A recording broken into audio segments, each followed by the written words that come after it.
સુરત જિલ્લાના મહુવા અને અંબિકા તાલુકામાં પશુપાલન ક્ષેત્રે એક ઐતિહાસિક ક્ષણ નોંધાઈ છે। અંબિકા તાલુકાના કોશ ગામે આવેલી શ્રી કોશ દૂધ ઉત્પાદન સહકારી મંડળીએ પોતાની સ્થાપનાના 50 વર્ષ પૂર્ણ કરતા સુવર્ણ જયંતિ મહોત્સવની ભવ્ય ઉજવણી કરી। શ્વેત ક્રાંતિના ગઢ ગણાતા વિસ્તારમાં યોજાયેલા કાર્યક્રમમાં પશુપાલકો, સહકારી આગેવાનો અને ગ્રામજનો મોટી સંખ્યામાં જોડાયા હતા।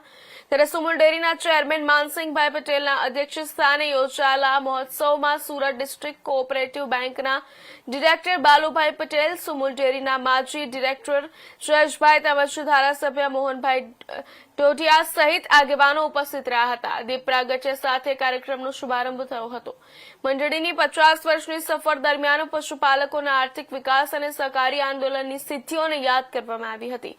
રાજ્ય અંબિકા તાલુકાની દૂધ મંડળીઓ ગ્રામ્ય અર્થતંત્રની મજબૂત આધારશિલા બની રહી છે।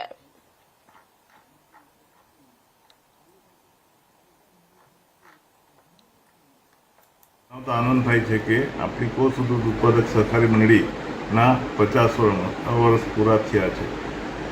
સુવર્ણ જયંતિના અવસરે અર્ધસ્થાપક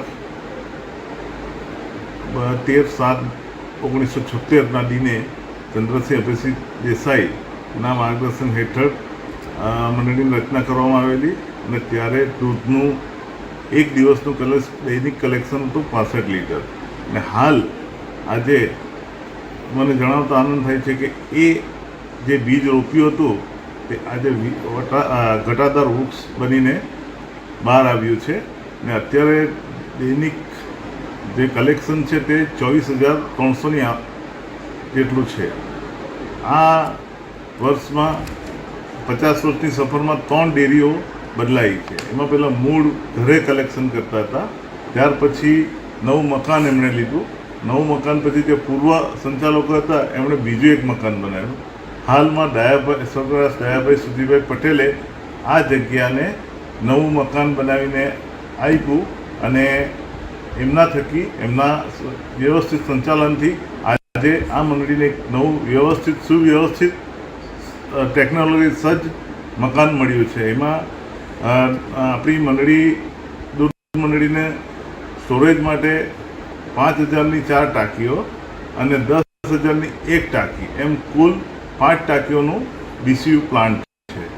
બીજું કે જણાવતા આનંદ થાય છે કે સુમુલ ડેરી સુરત દ્વારા આપણને સોલાર રૂફટોપમાં 70% સબસિડીએ આપણને 40 કિલોવોટનું આપણને સોલાર પ્લાન્ટ આપવામાં આવ્યો છે અને ગોબર ગેસ 100 સભાસદ ભાઈઓને ગોબર ગેસ 145 વ્યક્તિઓને ગોબર ગેસની સુવિધા ડિસ્કાઉન્ટ રેટે આપવામાં આવી છે।